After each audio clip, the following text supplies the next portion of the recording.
guys, welcome back to my channel. Ngayong araw na to ay again guys, maganda yung klima ngayong weekend. So tama-tama guys, na-deliver na yung ating in-order na gazebo. So ito ay yung metal to guys. So yan, at ito yung kakapit natin ngayon. Alright, pakita ko na sa inyo guys. So ito siya, 4 na box. Ito yung ating in-order guys. Portsea gazebo. Yan, powder coated siya. Yan, ito yung na-order natin guys. So 3x3. Tapos 2.4 meter yung height niya, which is halos magtutugma dyan sa height ng ating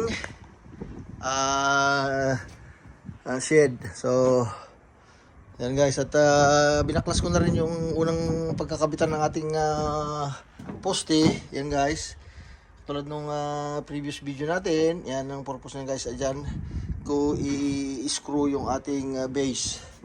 Yan guys. Alright, tuloy natin mamaya guys. So ang gagawin ko dito guys ay bubuksan ko muna, saka natin ipapakita ulit. Ito guys, nabuksan na natin ang ating gazebo. At yan, kita nyo guys, so naka powder coated siya. Yan, so 4 lang na box to guys. Yung isang box, yun yung kanyang mga poste yan guys. So 4 lang yung poste nito. At ito yata yung pinaka ano niya, yung mga parang kumbaga beam niya. Ito yung magkukunik sa mga poste. At yung dalawang box naman guys, ayan na yung kanyang bubong, yung louver type na bubong. Yan. Alright, so magsimbol na tayo guys. So ang kailangan lang natin dito ay mayroon tayong yan, cordless na drill, at meron tayong measuring tape. So napakasimple na yung kailangan na ano dito guys, tools. At yan, nakaready na rin ating pagkakabitan. Alright, mamaya ulit guys. Alright guys, ito na guys, so natin yung mga lagay natin ng mga screw nya, oh, bigat. So buksan natin to, maganda yung ano nila, oh. Plus, ano pa talaga, nakabox pa ng ano, plastic. So buksan natin.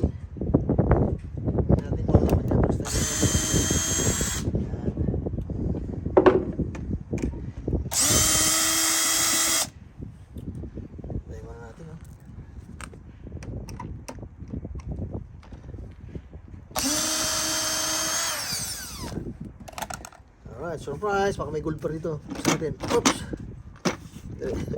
Paano kaya buksan to? Ayun. Ayan.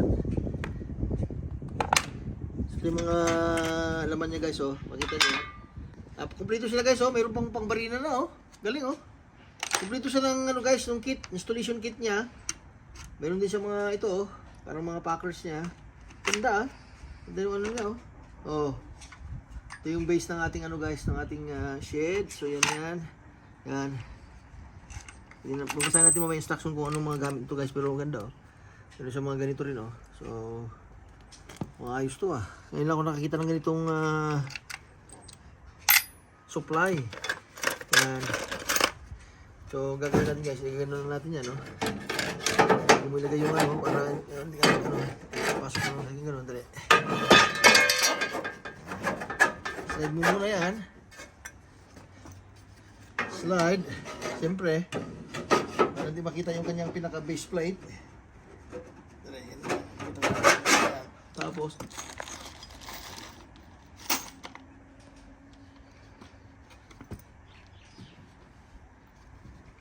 ito guys, yung ano niya, oh. 4 na ano niya, oh. Complete ito. May pang hold down bolts pa siya, oh. Galing, oh. Ito na guys yung mga gagamitin mo na, oh. Kompleto siya, oh. Yan ang maganda guys, maganda yung ano niya. Bilib ako rito sa ano to, kumpleto. Hindi mo na kailangang bumili pa. Ilabas na natin guys yung ano. Yung mga yun. So hindi ko maano guys, hindi ko mailabas ng basta-basta. Yan. Kumpleto siya ng ano guys, so gamit. Yan. Alright, so ito ay 100% dito yan. Ganun mo lang yan dyan guys, oh. Tapos screw mo na. Ganun yan. Alright, hanapin ko lang kung nasan yung mga screw nito ngayon. Kasi, ito pala. Ito pala yung mga screw guys, oh. Ito pala yun, oh. Lagyan mo natin dito para hindi magasgas. Yan, dito na yung mga screw niyan. So, maglalagay na tayo ng kanyang base plate. So, ang una natin gagawin guys ay kailangan slide muna natin itong kanyang pinaka-cover. Kasi guys, pag ito cover mo, ano yan guys, matatabunan yan pag ano, yan oh. Yan, sakto siya oh. Yan, hindi na makikita yan. So yan, paigpitan natin guys. Yan ang kagandahan.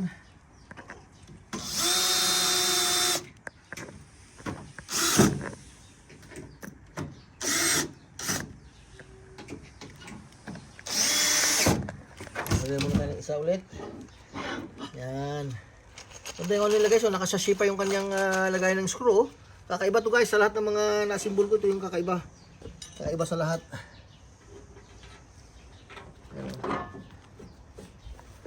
Kamayin mo muna. Para sureball na, para mag-bitin siya. Yan. Pit muna ng konti guys. Para sigurado na. Yan. Sige muna yung dalawa ulit. Para sureball, huwag muna ipagpitan.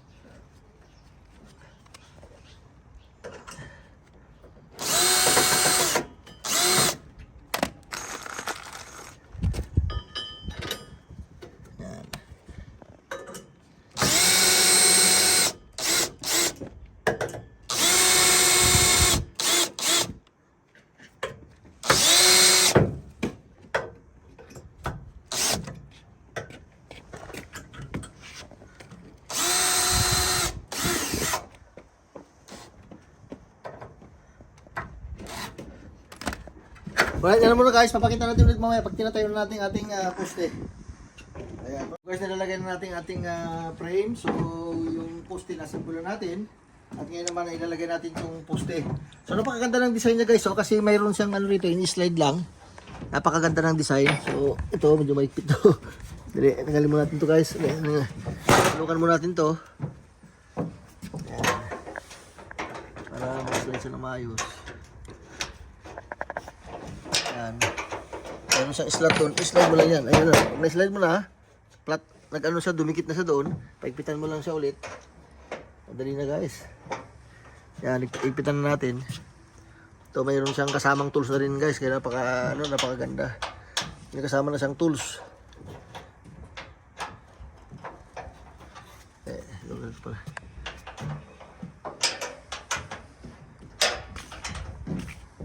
Simple to guys. Napakadali ng simple. Nakikita ko, napakaganda ng design niya. Gusto ko yung design niya guys. Sana masyadong bukod dun sa base na yun natin. Ang karamihan nito parang patong-patong na lang eh. Tignan natin. Siguro din natin na magpit guys. Kasi mahangin. Talagang rattle siya. So, ganda na yung siya, talagang maigpit. Kasi ito yung naghahawak sa lahat. Yan.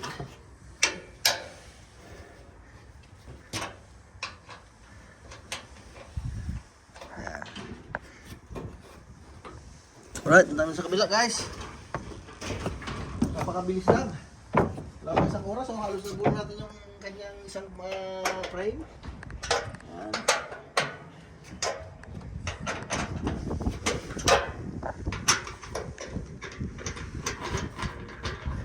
Pagaganda ng design nito.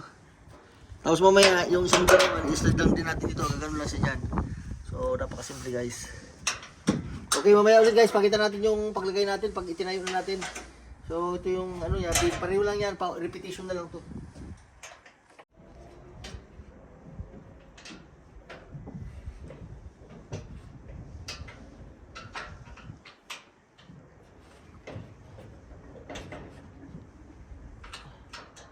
Yan to guys, inikita na natin yung ating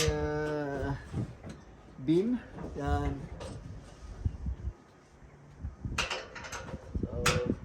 Dali lang siya guys. Ito na lang, bubong na tayo. Tapos yung base, tapos na.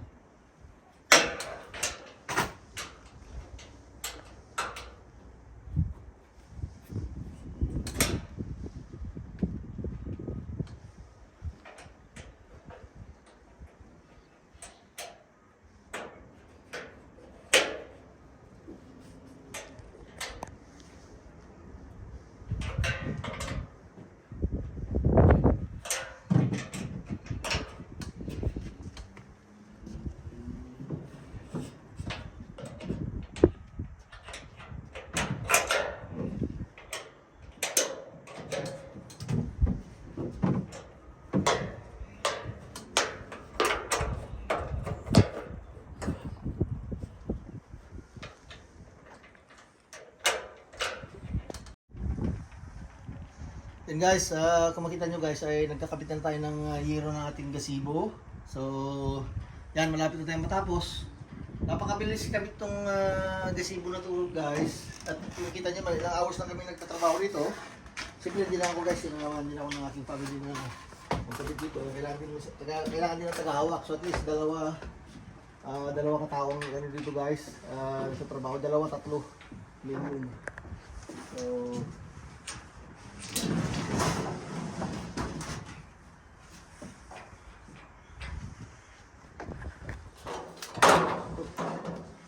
mag-screw lang tayo ng kanyang ano guys, yung kanyang bubong, ini-screw lang dito guys kasi may luber kasi yan guys, sumiikot, pwede mo siya ibukas. Yes, oh.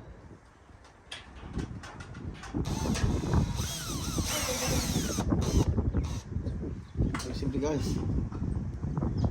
Ang paglalagay ng ating yero.